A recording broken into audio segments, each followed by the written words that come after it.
복음서 안에 나타난 하나님 나라에 대해서 함께 살펴보겠습니다. 저희가 마가복음을 아직 연구를 안 해서 오늘 하기 때문에 이제 설교는 아마 다음 주부터 이렇게 진행을 하도록 하겠습니다.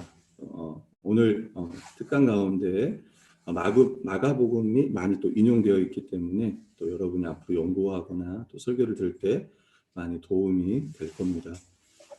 자.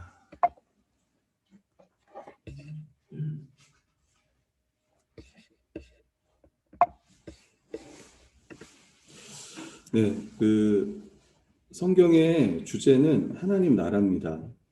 오늘 정민자매가 읽었던 것처럼 예수님께서 오셔서 처음 선포했던 그 복음이 이제 하나님 나라고요. 그래서 이제 하나님 나라의 복음이다 이렇게 이야기합니다. 하나님 나라가 가까이 왔으니 회개하고 복음을 믿으라. 그래서 하나님 나라 가까이 왔다는 게 이제 미래형이 아니고 지금 현재 가까이 온 거예요. 제가 뒤에 설명하겠지만 하나님 나라의 왕이 오셨기 때문에 그렇습니다. 그럼 그 나라에 어떻게 들어가요? 회개하고 복음을 믿을 때 그 나라에 들어갈 수 있습니다. 사도행전 1장 3절 말씀도 이 말씀은 예수님 부활하시고 나서 제자들에게 40일 동안 이 땅에 계시면서 어떤 걸 말씀하셨냐면 사도행전 1장 3절에 보면 40일 동안 그들에게 보이시며 하나님의 나라의 일을 말씀하셨다라고 해요. 그래서 하나님 나라에 대해서 말씀하신 겁니다. 그리고 그 주님께 들었던 그 말씀들이 사도행전이라든가 서신서라든가 쭉 기록이 되어 있습니다. 두 번째 좀 살필 거는요. 성경의 역사관은 우리가 직선적 역사관이라고 해요. 다시 이야기하면 불교에서는 윤회라고 하잖아요. 윤회. 그러니까 윤회는 도는 거예요. 돌아. 그러니까 예를 들면 할아버지가 죽었다가 다시 뭐 짐승으로 태어날 수도 있고 가끔 닮으신 분들도 있죠. 우리 가운데는 있어요. 닮으신 분들 있지만 아닙니다. 요즘 뭐 드라마도 보면 요즘에 루카인가요? 루카? 김래훈이 나오는 드라마가 있는데 거기 보면은 어떤 능력이 있냐면 그 전기를 쏴요. 전기. 혹시 보신 분 혹시 우리 성도들 가운데 있는지 모르겠는데 전기를 쏴. 그래서 전기로 쏴가지고 사람들 기절시키거나 막 이렇게 해요. 그리고 누가 오는지를 어떻게 직감하냐면 다 있으면 이렇게 털이 서요. 이렇게 털이 딱. 그러면서 이제 제가 뭘 이야기하고 싶냐면, 그러니까는 그 유전자 있잖아요. 그 원조, 우리 그 이제 인간의 원조를 이제 원조는 다 가졌다는 거예요. 동물의 기능이라든가 사람의 기능, 짐승, 들짐승, 뭐 고기. 그래서 한 그 완벽한 사람에게서 이제 여러 가지 동물들이 태어났다라고 이제 그렇게 보는 거죠. 근데 사실 이제 기독교는 그렇게 보지 않아요. 왜냐하면 각각 종류대로 만드셨기 때문에. 여러분 세상 사람들은 이제 뭐 그런 것들도 요즘 드라마들도 많이 나올 뿐만 아니라 불교에서도 말하는 윤회라는 거 있잖아요. 돌고 도는 거. 근데 기독교는 그게 아니에요. 기독교는 시작이 있으면 끝이 있습니다. 교회 다니는 사람들 중에도 안 믿는 사람이 있는데 있어요, 여러분. 성경에서는 에베소 1장 21절 보면 모든 통치와 권세와 능력과 주권과 이 세상뿐만 아니라 이 세상, 여러분 이 세상이 있으면 다음 세상이 있습니다. 그걸 우리가 오는 세상이라고 이야기를 해요. 오는 세상. 그 오는 세상에 일컫는 모든 이름 위에 뛰어나게 하시고, 그리고 우리 연구하는 마가복음 10장 29, 30절 보면 29절에 보면 나와 복음을 위하여 집이나 형제나 자매나 어머니나 아버지나 자식이나 전토를 벌이는 자는, 그러니까 고난 가운데 있는 성도를 이야기합니다. 30절에 보면 현세에 있어, 이 시대, 이 현세에 있어 집과 형제와 자매와 어머니와 자식과 전토를 100배나 받대. 그러니까 무슨 말이에요? 이제 교회를 이야기하는 겁니다. 또 박해를 겸하여 받고 내세의 영생을 받지 못할 자가 없다. 그러니까 이 세상 오는 세상, 현세가 이 세상이고 오는 세상이 내세예요. 다시 말하면 우리가 이 내세, 오는 세상을요 하나님의 나라라고 이야기를 하는 거예요. 그래서 그림에 보는 것처럼 밑에 보면 직선적이잖아요.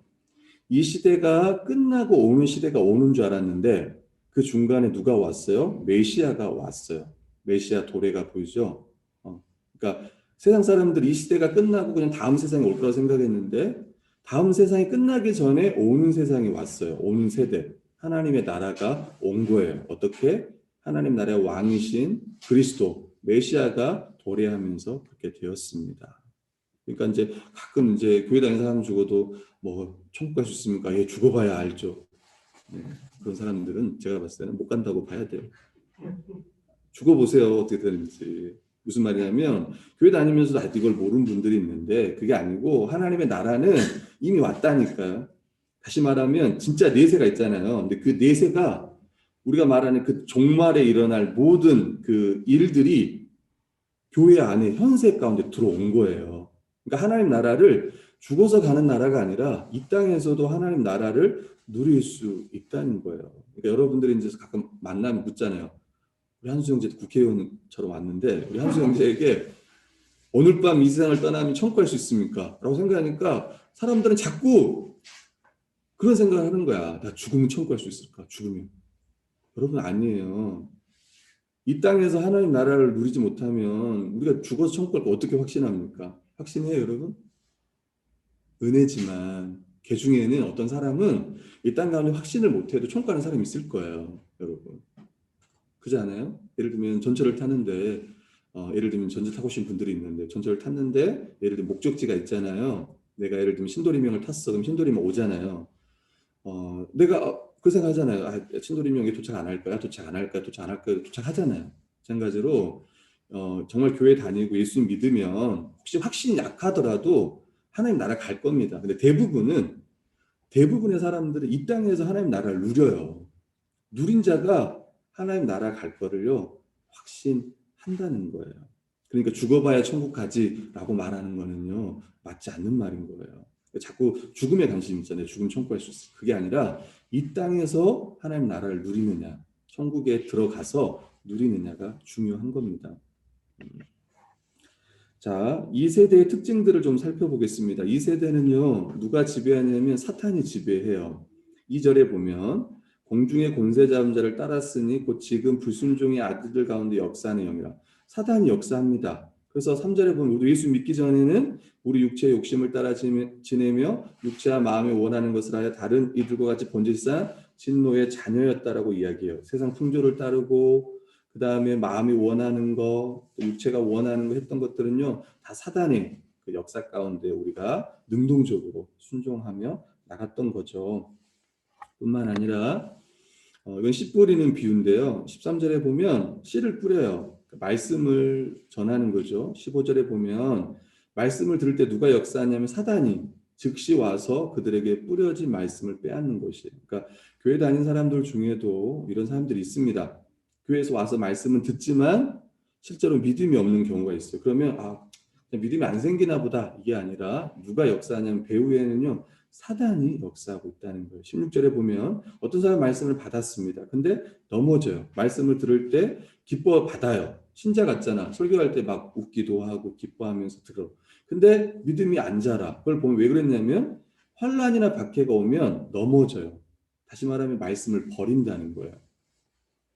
그러니까 첫째는 사단이 못 믿게 하는 말씀 뺏어가는 경우도 있고 어려움이 당할 때 말씀을 버리는 경우도 있고 18, 19절 때문에 이게 이제 오늘날 사단의 역사고 많은 성도라고 그랬지만 많은 교회 다니는 사람들이 참된 믿음에 이르지 못하는 게 이거예요. 19절에 보면 세상의 염려. 성경은 말하잖아요. 아무것도 염려하지 말라 그러잖아요. 제가 다시 얘기하지만 로또 사지 말라는 이야기들 많이 합니다. 로또 사면 안 되고 과도한 어떤 투자라든가 이것도 돌아봐야 돼요. 이게 너무 어떤 하나님 아버지를 신뢰하지 못한 미래를 준비하는 건 좋아요, 여러분. 이 부분에 대해서는 어떤 사람들은 뭐 주식 투자라든가 이런 거에 대해서 안 좋게 이야기하는 분도 있습니다. 근데 이거는 그건 이제 여러분들이 알아서 하는 건데 항상 자기가 본인 점검하는 거예요. 내가 너무 여러분 제가 항상 얘기하잖아요. 저축도 하고 보험도 넣으라고 꼭 얘기하잖아요. 여러분 하나님 의지하는 사람이 보험 안 넣어요. 여러분 돈 있어요? 암 걸리면 여러분 돈 많아요? 한 번에 다 할 수 있어요? 아니잖아요. 그러니까 저축도 해야 돼요. 우리 청년들이 말하고 싶어요. 돈 벌면 저축을 좀 많이 하세요. 저축을. 근데 이게 막 어떤 세상에 대한 염려, 내가 앞으로 어떻게 살지에 대한 그것 때문인 게 아니라 준비하는 거잖아요. 근데 제가 여기서 말하는 건 그게 아니라 과도하게 내가 교회를 위해서 또 지체들 위해서 또 부모님들 위해서 섬겨야 될 것까지 과도하게 세상에 대한 염려 때문에 저축을 한다거나 과도한 투자를 한다든가 이런 것들은 사실은 이제 하나님을 온전히 신뢰한다고 보기는 어려운 거예요. 그 다음에 재물의 유혹을 좀 우리가 생각해 볼 수 있을 것 같아요. 재물의 유혹. 오늘날 이 돈이 엄청난 신입니다. 신. 하나님과 돈을 겸하여 섬길 수 없다 할 정도로 돈은 신인 거예요. 그래서 이것들을 항상 우리가 좀 경계해야 돼요. 이것 때문에 참된 믿음에 이르지 못하는 겁니다. 자기 사랑, 돈 사랑, 쾌락 사랑 이게 사단의 역사인 거예요. 이 시대의 특징들입니다. 우리도 여기에 빠졌다면 회개하고 돌이켜야 될 부분인 거예요. 로이드 존스 목사님이라고 이런 이야기를 했습니다. 들어보세요. 사탄의 강교한 괴계의 하나가 자신이 존재하지 않는다는 것을 성도로 하여금 믿게 하는 것이다. 여러분, 사단이 존재해요. 우리가 참된 믿음에 이르지 못하도록 존재하는 거예요. 우는 사자와 같이 삼킬 자를 두루 찾는다고 이야기합니다. 우리를 유혹하고요, 넘어뜨리려고 하고 있어요. 근데 이 사람들은 이 사단의 역사들, 내가 염려하고, 내가 두려워하고, 이 모든 상황 가운데 그런 생각을 안 하는 거예요. 배후에 사단이 역사한다는 거 아니에요, 절대로. 근데 성경은 그렇게 말하지 않는다는 거예요. 역사한다는 거예요. 그러니까 어떻게 해요, 우리는? 깨어 있어야 되는 거예요. 여러분, 오늘날 교회 안에는 로마 시대라든가 지금 저 북한처럼, 그다음에 저 공산 국가처럼 믿는 자들은 막 핍박하지 않아요. 여전히 문화적인 핍박은 여전히 있습니다. 세상 문화가 우리를 넘어뜨리려고 하고 예수님 잘 믿는 것을요 세상 사람들은 어떻게 보면 루저처럼 볼 수도 있고 그런 것들이 있는 거예요. 이런 것들을 감수하면서 우리가 이제 믿음 생활을 하는 거죠. 오는 시대, 이 시대의 특징이 있다면 오는 시대, 우리가 말하는 하나님 나라의 특징들이 있습니다. 하나님 나라는 누가 다스리냐면 성령 안에서 주님이 우리를 다스리는 거예요. 그래서 직접 통치다 이런 얘기예요. 간접 통치가 아니라 직접 통치. 예를 들면 구약 시대 같은 경우는 뭐 왕을 통해서 제사장을 통해서 선지자들을 통해서 했다면 신약은 주가 보내신 성령께서 우리 안에 계시면서 우리를 인도하시는 거예요. 우리가 성령께서 인도하신다, 성령께서 함께 하신다 이런 것들이 바로 통치라고 볼 수 있겠죠. 직접 통치. 그 다음에 두 번째가 뭐냐면 성화라고 이야기를 했는데 하나님 백성으로서의 변화가 있습니다. 거룩한 삶을 살아가요. 어떻게 그게 가능하냐? 우리 복음의 기초 6가를 보시면 알겠지만 그리스도와의 연합이 있습니다. 우리 고린도서 1장 30절 너희는 하나님부터 나서 그리스도 예수 안에 있고 이게 그리스도의 연합이죠. 그리스도 예수 안에 있고 예수는 하나님부터 나와서 우리에게 지혜, 의로움, 거룩함, 구원함이 되셨다는 거예요. 다른 말로 그리스도로 옷 입었다는 이야기죠. 그리스도가 이루신 모든 것을 우리가 참여할 뿐만 아니라 그리스도처럼 살아가요. 여러분 믿어요, 여러분? 믿어야 되는 거예요. 제가 최근에 제가 이제 어제 고백권 성도님하고도 복음의 기초를 했지만 복음의 기초를 공부하면 저는 이제 제일 중요한 과 10가까지 다 중요하지만 제일 중요한 과는 3가라고 생각을 합니다. 그래서 항상 제가 뭐 할 때 3가에서 들으세요라고 이야기를 해요. 그러니까 잘 들으라는 얘기. 3가 제일 중요하다고 생각하고 가장 좋은 과를 뽑으라면 저는 6가를 뽑고 싶어요. 6가. 왜냐하면 거기 6가가 그리스도 안에서 누리는 하나님 나라의 복이거든요. 그러면 이제 처음 복음의 기초를 배운 사람들도 이렇게 이야기하면 복이 있으니까 목사님 제일 좋아하는구나. 복이란 단어가 있으니까. 근데 실제로 그걸 보면 어제 고백고 성전도 이야기했지만 거기는 그리스도 안에서 우리가 누리는 복을 설명해요. 우리가 그리스도로 옷 입었다라는 거. 하나님께서 우리를 누구처럼 보냐면 그리스도처럼 봐요. 저도 여러분들 그리스도처럼 보고 싶어요. 여러분도 마찬가지입니다. 그러면 저는 정말 교회가 여러분의 일생이 행복할 거라고 생각해요. 여러분 교회에서 신앙생활 하다 보면 교회는 세상에서 가장 큰 죄인들이 다 모인 곳이 교회예요. 가끔 교회를 욕합니다. 교회가 왜 그래라고 말하지만 잘 생각해 보세요. 여러분 교회는 목욕탕과 같아요. 목욕탕은 누가 가요? 사우나로 가는 것은 아니에요. 일차적인 건. 원래 목욕탕은 때를 밀러 가는 거예요. 안 가봐서 모르겠지만 여러분 때를 밀러 가는 거고 또 전문으로 때를 밀어주는 분들도 그 안에 계십니다. 생각해보세요. 교회는 마찬가지예요. 교회는 정말 세상에서 가장 큰 죄인들이 와요. 여기에는. 이 중에 이렇게 생각하면 안 돼. 그래도 목사님 나보다 더 오래 살았으니까 더 죄인이겠지. 그리고 제일 큰 죄인은 우리 고백권 성도님이지 않겠습니까? 가장 오래 살았으니까. 근데 어찌 보면 맞는 말일 수 있어. 상대적으로 보면 그럴 수 있어. 더 오래 살았으니까. 그럼 제일 죄가 없는 사람은 결이죠. 태어난 지 1년이 안 됐으니까. 그건 우리끼리의 이야기예요. 하나님 편에서 봤을 때는요. 다 똑같은 죄인이고 여러분 개인적으로 봤을 때는 세상에서 가장 큰 죄는 누구냐면 여러분 자신인 거예요. 잘 생각해 보세요. 우리 총이 형제가 생각해 봤을 때 자기 죄를 자기가 더 많이 알겠습니까? 아니면 나무 죄를 더 많이 알겠습니까? 여러분이 아는 저의 죄는 몇 개 안 될 거예요. 한 1000개 됩니까? 여러분이 여러분 자신을 봤을 때 그 죄는 몇 개예요? 숫자를 세알일 수가 없어요. 왜? 하루에도 우리는 생각으로도 마음으로도 행동으로도 수천 가지의 죄를 지을 수도 있어요. 아니면 그 시간이 모자랄 수도 있어요. 왜냐하면 성경은 누구를 미워하기만 해도 살인죄라고 얘기하잖아요.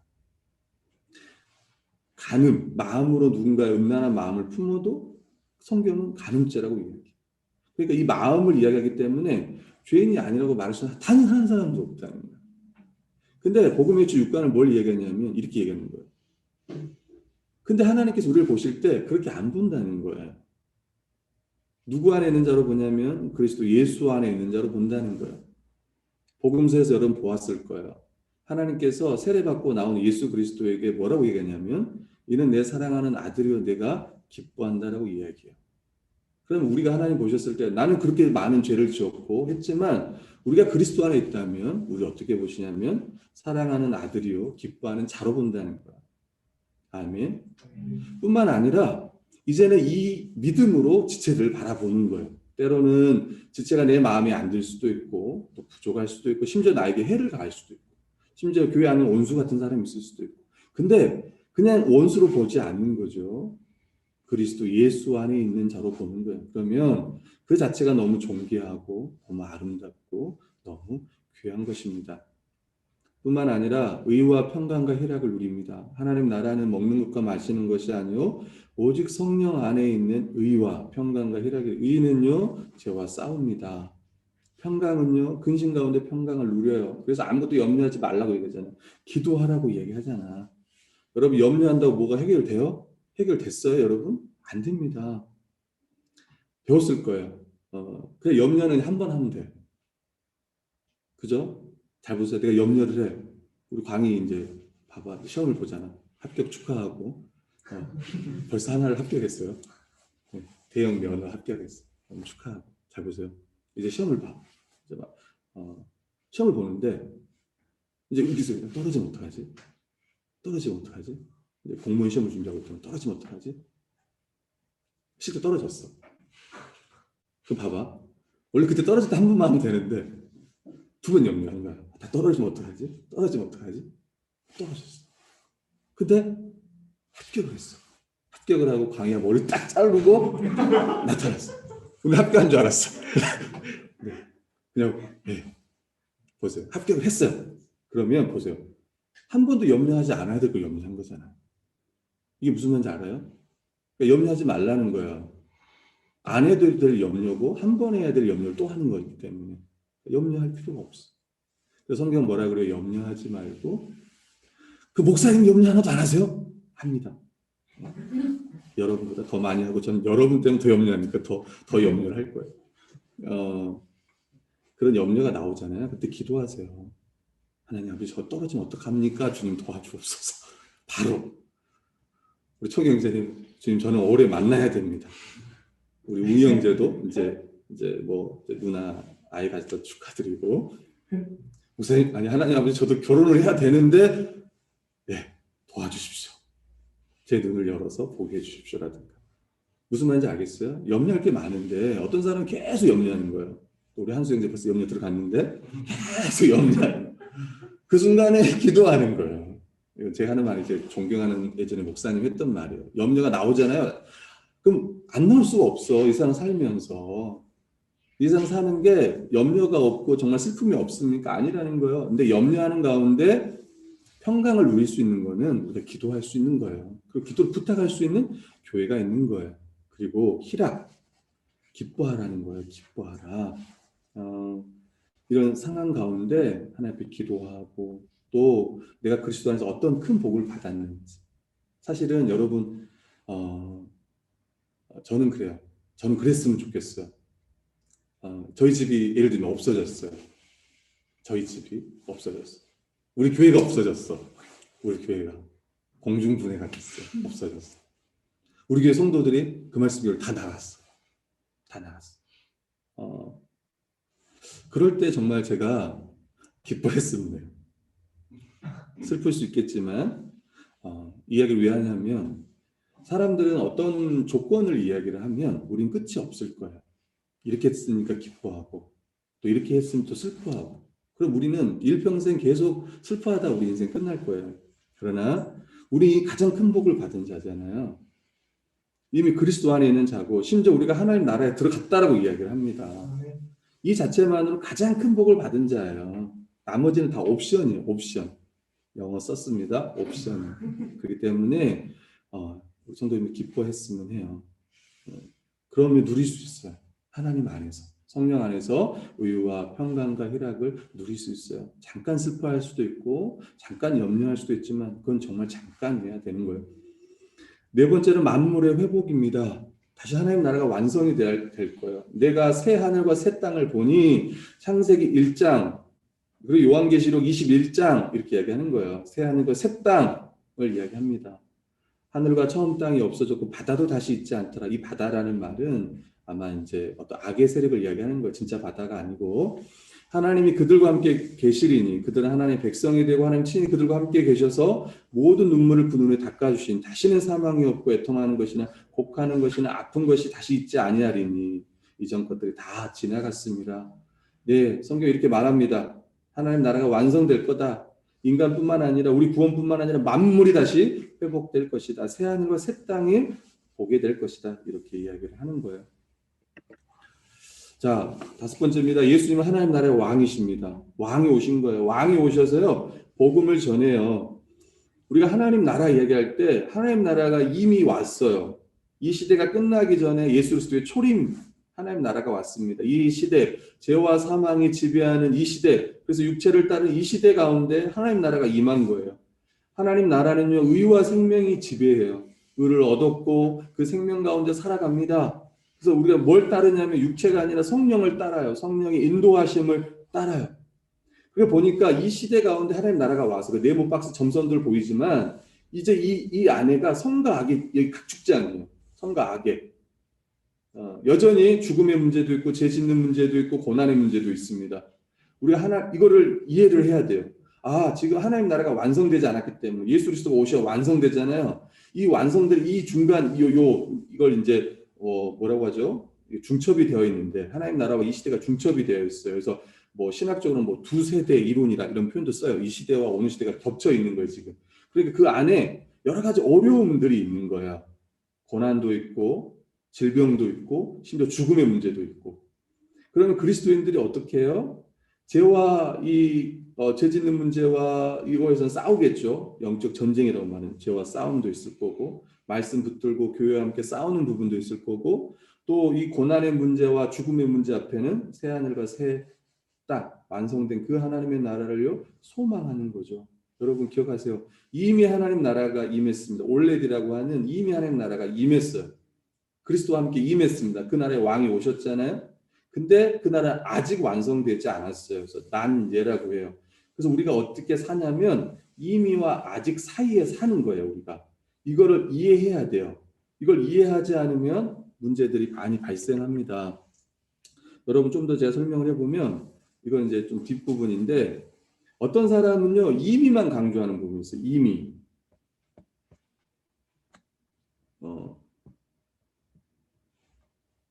어떤 사람은요 이걸 이제 낙관주의자라고 하는데 이미만 강조하는 사람들은 그리스도 안에서 이미 성취된 것 것들을 강조를 합니다. 그래서 이 사람들은 죄라든가 질병에 걸린 이거에 대해서 이해를 못해요. 심지어는요, 다 나을 수 있다까지도 막 이야기하는 분들, 예, 이미 완전 하나님 나라가 왔으니까. 근데 이제 조심해야겠죠. 이미만 강조하는 그리스도인들이 있어요. 두 번째는요, 아직만 강조하는 그리스도인들이 있어요. 이걸 비관주의자라고 해요.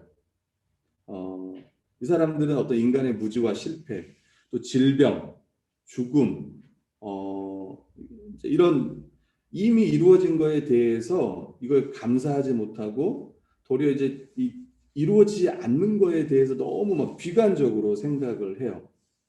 두려워하고. 심지어 어떤 사람들은 뭐 먹는 것까지, 성도들이 여기 가서 좋은 데서 뭘 먹는 것까지 그걸 부정해요. 지금 저 북한 사람들은 죽어가고 있는데 목사님 밥이 넘어가십니까? 우리가 어딜 놀러를 갑니까? 전도하러 가야지. 자, 점심 때 밥 안 먹고 전도하러 나가겠어. 그때 누가 갑자기 그럴 줄 알고 저는 아침을 많이 먹고 왔습니다. 이런 분도 있겠지. 그런 분들도 있다는 거예요. 아직만 너무 강조하는 거예요. 아직. 이단들, 어떤 이단들은 이미만 너무 강조. 그래서 병도 다 고칠 수 있다고. 어떤 데는 아직만 강조하기 때문에 하나도 못 누려. 교회에서 함께 누리질 못해. 항상. 그러니까 성도들 가운데도 그런 분들이 있어요. 내가 이렇게 오늘 이렇게 내가 놀면 안 되는데 맨날 놀면 문제가 되겠지만 1년에 한 번 어디 좋은 데를 가. 내가 탈하겠다. 주님 용서하여 주옵소서. 다시 기도 들어가고 금식기도. 심지어 어떤 사람이 결혼해가지고 금식기도 하러 가는 분들도 있는데 그걸 존경해야 될지 어떨지 모르겠지만 그래서 결론은 뭐냐면 이미와 아직 그리스도인이 맞다는 거예요. 이걸 이제 성경적인 현실주의자 이렇게 이야기를 하는데 이미 하신 일에 대해서 너무 기뻐하고 하나님 그리스도 교회를 통해서 하신 일에 대해서 너무 기뻐하고 누리고 또 그리고 앞으로 주님이 하실 것들 오실 재림이라든가 이것들을 열렬히 또 기다리고 그러니까 기뻐하고 기다리고 그러니까 이미와 아직 이걸 이해를 해야 하나님 나라를 잘 이해할 수 있는 거예요. 가끔 보면 그러잖아요. 목사님 제가 예수 믿는데 왜 저게 이런 어려움이 있어야 됩니까? 예수 믿는데 저희 가정은 왜 이래야 됩니까? 라고 할 때 그때 이야기해요. 우리는 이미와 아직 가운데 있습니다. 이미와 아직 가운데 있고 주님께서 우리 함께 하시고 또 우리가 어마어마한 또 구원을 베푸셨으니까 우리가 함께 또 감사하고 또 이거에 대해서 이런 문제에 대해서 또 하나님께 같이 기도합시다. 그리고 이 땅에서 이 문제들이 어떤 문제도 해결되지 않아요. 우리 중에 대부분은 우리 중에 몇 명은 암으로 갈 거예요 먼저. 그래서 꼭 암 보험을 우리 한수 형제가 아니고 한세 명들 그다음에 우리 고백권 성도님 보험하시니까 혹시 안 드신 분들은 꼭 암 보험 꼭 드시길 바라요. 실비는 무조건 내야 돼요. 아직 혹시 않는 분은 없겠지만 실비는 무조건 내요. 그러니까는 무슨 말이냐면 어떤 거는 이 땅에서 해결이 안 되는 게 있어요. 여러분 해결이 안 되는 게 있어. 그럼 어떻게 해요? 새하늘 새 땅을 소망할 수밖에 없어요. 가족들 가운데도 나중에 제가 이제 예전에 많이 얘기했지만 제가 이제 90이 됐어. 제가 혹시 모르겠어요. 그 말씀 교에서 원로 목사가 돼서 90이 됐어. 그래가지고 이제 암이야. 암. 그래서 이제 죽으려고 그래. 근데 갑자기 이제 제가 그런 거예요. 성훈아, 난 좀 더 살고 싶다, 성훈아. 이렇게 얘기를 했어요. 그럼 이제 말은 그러겠죠. 목사님 좀 더 사시기 바랍니다. 성훈아, 내가 스스로 좀 할 수 있도록 그 말씀 교회 성도들 좀 설득 좀 해줘. 그때 이제 뭐라고요? 목사님 먼저 가 계세요. 목사님 저희가 기도할 테니까 먼저 가 계세요. 제발 먼저 가 계세요. 제발. 그래야 되지 않을까요, 여러분? 목사님 걱정하지 마세요. 목사님 제가 100세까지 우리 형제 목사님 걱정하지 마세요. 제가 100세까지 목사님 보장합니다. 그 말씀 교회가 100세까지 그래가지고 막 죽어가는데 수술하고 막 나는 빨리 보내달라고 하는데 막 수술시키고 그러면 안 되겠죠. 절대로. 그때는 더 부활 소망을 심어주고 저도 마찬가지로 함께 천국에서 봅시다. 열심히 믿음 생활을 좀 이렇게 갑시다. 이렇게 돼야 되지 않을까요? 이제 그런 것들이 다 하나님 나라 이미와 아직을 아는 분들이 이야기입니다. 네, 하나님 나라의 현재성. 이미 하나님 나라가 임했잖아요. 이미 하나님 나라 임한 증거가 뭐냐면, 우리가 지금 마가복음 살피고 이제 마가복음 본문만 이제 주로 좀 놓는데, 사단이 결박이 돼요. 귀신이 떠나는 거. 사단의 나라가 무너지고 있다는 걸 보여주는 거예요. 예수님 능력 있다. 여러분 이제 나가보서 보면 귀신들이 많이 쫓겨나잖아요. 막 소리 지르고 난 누구인지 압니다. 나가 그러면 소리 지르고 나가고. 그럴 때 예수님 능력이 대단해. 나도 한번 쫓아볼까. 이런 게 아니라 사단이 떠나는 게 어떤 거예요? 하나님 나라에 있다가 임하는구나. 치유와 회복, 질병이 치유되고 또 뭐예요? 죽음에서 실제 살아나는 사람들도 있고, 야이로의 딸 같은 경우 이걸 보면서 구원이 임했을 때 이런 치유와 능력들이 나타나는구나. 하나님 나라 임함의 결과구나. 잔치. 여러분 예수님이 처음 그 요한복음에 보면 포도주로 변환시켰던 것도 그렇고, 포도주가 의미하는 게 잔치의 어떤 기쁨들을 의미하잖아요. 하나님 나라에 들어간 자가 예수 그리스도로 말미암아 기쁨을 누리고, 실제로서 예수님 별명이 뭐였냐면 뭐였어요? 먹기를 탐하는 자였어요. 먹기를 탐하는 자. 그러니까 죄인들과 함께 밥을 먹었다는 거예요. 죄인들과. 그 당시 바리새인들, 그다음 종교 지도자 얼마나 예수님 욕했는지 몰라요. 왜 너는 저 죄인들과 식사하냐? 왜 저 세리들과 너 식사하냐 했을 때 예수님 뭐라 그래요? 나는 죄인을 구원하러 왔다. 그러니까 함께 밥을 먹는 걸 통해서, 교회에서 밥 먹는 게 너무 중요하잖아요. 함께 밥 먹는 걸 통해서 그 하나님 나라의 그 풍성함, 오병이 다 배불리 먹고 함께 그것들을 누리는 거예요. 하나님 나라가 임했다는 걸 보여주는구나. 그 다음에 하나님 나라는요, 아직 완성되지 않았어요. 그걸 보여주는 게 뭐냐면, 밭에 감추인 뭐가 찬양도 불렀잖아요. 찬양도 불렀어요. 밭에 감추어져 있어요. 여러분, 우리 눈에 잘 안 보여. 근데 밭에, 여러분 예를 들면 저희 교회 여기에 누가 정말 한 1조를 묻어놨다고 생각해 보세요. 그럼 우리 교회 어떻게 해요? 우리 성도들 다 팔아가지고 이걸 사야 돼요. 만약 우리 모르고 나갔어, 총경제가 알았어, 여기 1조가 있다는 거, 그러면 혼자 이 건물을 사는 거예요. 근데 이 건물이 20억이거든요, 여러분. 지금 20억인데 이 건물이 어떤 돈을 다 모아서 사요. 왜? 1조가 있으니까, 이 건물에. 마찬가지로 하나님 나라가 1조하고 비교할 수 없죠. 돈하고 환산할 수 없는. 그 하나님 나라가, 이걸 발견한 사람들은 그렇게 할 수 있다는 거예요. 자기 인생과 자기 모든 것을 들여서 하나님 나라의 백성으로서 살아갈 수 있다는 거예요. 뿐만 아니라 하나님 나라는 거절이 될 수 있습니다. 우리가 복음을 전할 때 받아들이지 못해요. 그래서 그걸 이해를 해야 돼요. 또 핍박이 있습니다. 그걸 받아들여야 돼요. 가끔 교회 다니면 아무 문제도 없다고 생각해야 되는데, 아니에요. 사실 아무 문제 없는 게 문제죠. 실제로 복음을 전하면 거절도 있고, 또 내가 예수님 믿는 것 때문에, 경건하게 살고자 하는 때문에 핍박을 받는 걸 기뻐해야 돼요. 내가 신자이기 때문에, 내가 하나님 나라의 백성이기 때문에, 그리고 하나님 나라가 아직 이루어지지 않았기 때문에, 완성되지 않았기 때문에 내가 이걸 당하는구나 기뻐하는 거예요. 마가복음 4장 26절 29절 보면 스스로 잘하는 시가 있습니다. 하나님 나라는 지금도 역동적으로 역사하는 거예요. 지금도 복음은 전파되고 하나님 나라와 들어와서 지금도 많은 사람들이 그 나라의 복들을 누리고 있습니다. 그리고 완성이 될 거예요. 그걸 소망하는 거예요. 그게 하나님 나라의 미래성이라고 하는 겁니다. 하나님 나라의 현실은 교회예요. 우리가 많이 들었을 거예요. 우리는 교회를 통해서 하나님 나라를 누립니다. 마가복음에도요, 그런 게 많이 나와 있어요.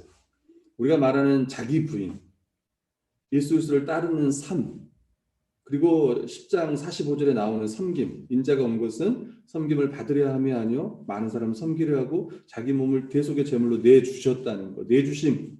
우리도 그리스도인들이 자기를 부인하고 주를 따르는 삶은, 십자가를 지는 삶은 다른 삶이 아니라 교회로서 함께 살아가는 삶인 거예요.